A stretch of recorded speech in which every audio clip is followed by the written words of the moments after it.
Assalamualaikum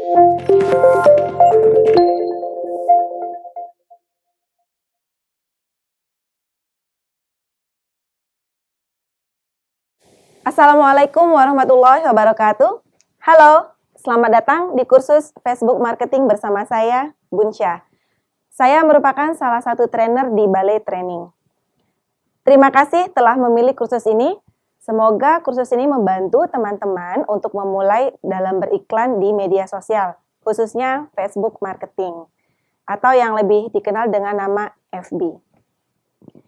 Nah, perlu diketahui ya teman-teman ya, bahwa FB itu hanyalah sebuah tools ya untuk mengantarkan value dalam diri kita sendiri. Sehingga kunci utama untuk berhasil beriklan dalam Facebook ini adalah memiliki value itu sendiri dengan mindset yang tepat dan benar. Kuncinya adalah pertama-tama itu mindset. Namun jika teman-teman serius menjalankannya nih dan berhasil dalam beriklan ini, teman-teman itu dapat memasarkan produk teman-teman sendiri dengan lebih luas ya jangkauannya dan pasti akhirnya itu lebih profit. Oke. Nah, siapa sih yang cocok dalam kursus Facebook Marketing ini? Banyak sih ya. Di antaranya adalah pebisnis. Pebisnis itu, tapi kan dia udah punya bisnisnya. Oke, nggak masalah. Dia udah bisnisnya udah lama atau memang dia baru, itu cocok banget ya. Apalagi jika memang dia mau merambah ke dunia online atau ke dunia digital. Terus siapa lagi?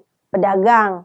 Pedagang ini ya sama sih ya, bisa pemula, bisa yang udah lama juga bertahun-tahun. Apalagi kalau memang dia dagangnya tuh offline. Terus sekarang tuh zamannya udah digital ya, apalagi dengan adanya pandemi ini, semua orang tuh dipaksa banget untuk masuk ke ranahnya si Dumai atau si dunia maya.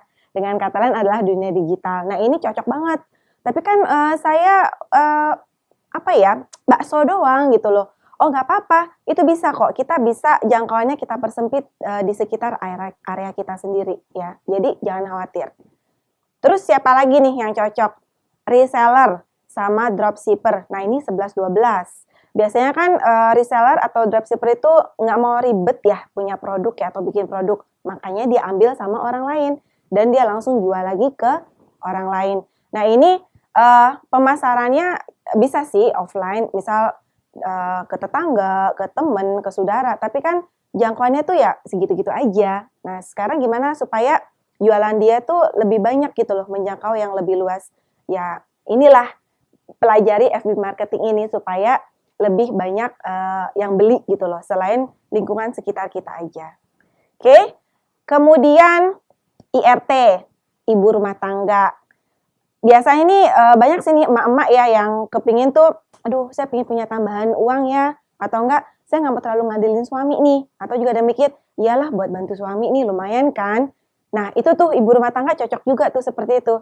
Tapi saya repot loh punya anak, nggak juga sih, namanya online ya kita bisa kerjain kapan aja, ketika kita ada waktu, kita sempet, kita kerjain. Jadi ngurusin anak masih bisa, jadi tenang aja ya teman-teman. Lalu kemudian siapa lagi? Mahasiswa sama pelajar. Nah ini nih kebanyakan anak-anak muda sekarang mulai usahanya tuh mulai dari usia dini. Usia dini dalam arti mahasiswa ya, bukan balita. Nah kenapa mereka melakukan itu untuk jualan online lewat FB marketing? Karena mereka berasa gue pengen punya uang lebih ya buat jajan nih. Atau enggak, aduh gue gak mau terlalu ngebebanin orang tua gue deh. Nah kalau misal hasilnya bagus, justru teman-teman mahasiswa atau pelajar ini bisa bayaran itu dari hasil jualannya FB marketing ini. Nah itu kan keren banget lah pokoknya. Ya. Lalu siapa lagi? Nah orang-orang yang mau nge-branding tentang produknya atau tentang dirinya sendiri.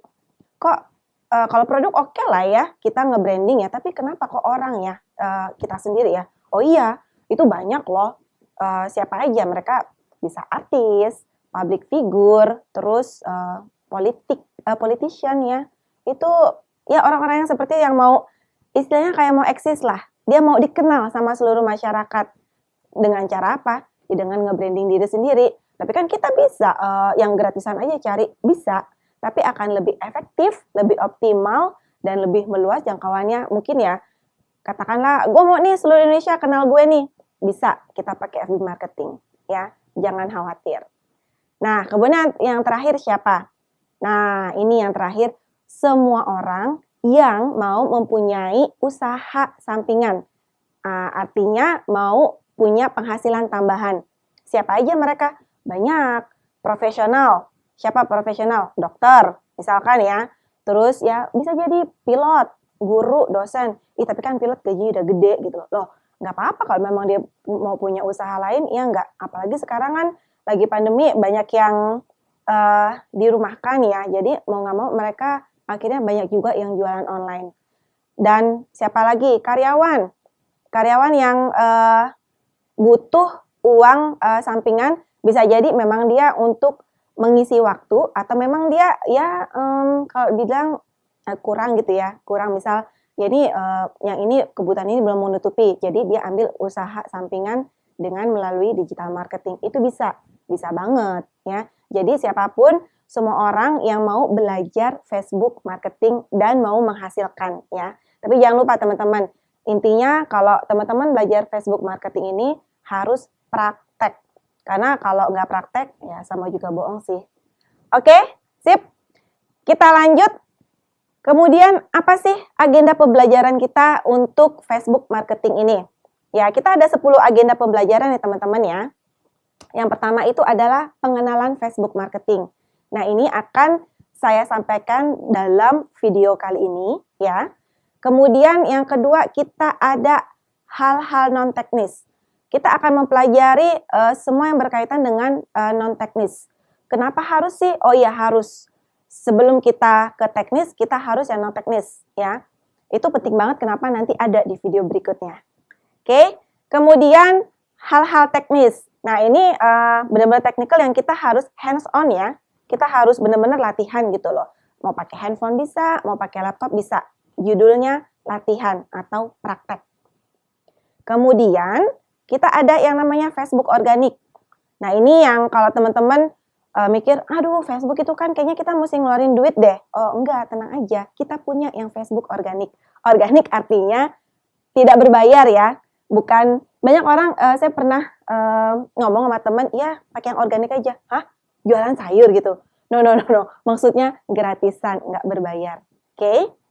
Nah, kemudian yang kelima adalah praktek iklan organik. Nah, setelah tahu teorinya, teman-teman tuh wajib ya untuk praktekin. Karena saya bilang tadi di awal, Facebook marketing ini harus praktek kalau mau menghasilkan. Kalau cuma belajar doang buat disimpan di dalam diri, ya nggak ada hasilnya gitu loh.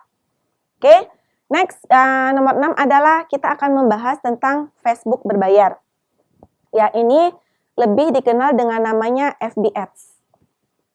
Lalu yang ketujuh kita ada targeting dan ide interest. Jadi kita jualan iklan produk kita nggak asal nggak asal langsung hajar aja. Misal tanya, kamu jual apa? Jual hijab. Buat siapa? Oh, buat semua orang. Itu nggak bisa ya teman-teman ya. Kamu mau jualan hijab itu buat laki-laki? Kan enggak. Atau jualan hijab buat balita yang pasmina gitu kan? Kan enggak. Jadi kita harus punya targeting sama ide interest. Ya. Lalu next, selanjutnya adalah kita akan membahas tentang aturan iklan, penolakan dalam FB Ads, dan sistem pembayarannya. Ini penting ya teman-teman ya. Facebook itu punya aturan. Dia enggak serta-merta semua iklan yang masuk itu di-approve. Jadi banyaklah nanti kita akan bahas. Ada hal-hal yang ada kode etik, ada yang nggak boleh, karena apa? Itu nanti kita bahas di video ke-8. Ya. Selanjutnya, kita akan membuat iklan FB Ads. Nah, ini bagian ini yang pasti ditunggu sama teman-teman. Tapi saya sarankan benar-benar harus ngikutin step by step yang tadi saya kasih ya. Jangan langsung jump in ke prakteknya. Praktek itu gampang loh, bener. Itu cuma hal pembiasaan aja. Ya, sekali, 2 kali mungkin agak kagok ya. Tapi kalau udah misal 10 kali itu bisa lancar dan cepet. Tapi kalau kita nggak punya mental mindset yang benar, yang bagus, itu juga agak susah nanti. Oke? Dan terakhir, kita akan praktek. Ya, praktek FB Ads. Kalau sebelumnya kita ada praktek organik, nah yang ini kita praktek FB Ads. Itu caranya berbeda ya, yang organik sama yang berbayar ini. dua hal yang berbeda. Makanya kita harus praktek satu persatu. Oke ya, sip teman-teman. Jadi itu yang teman-teman perlu ketahui tentang agenda pembelajaran. Sampai ketemu di video-video selanjutnya. Terima kasih.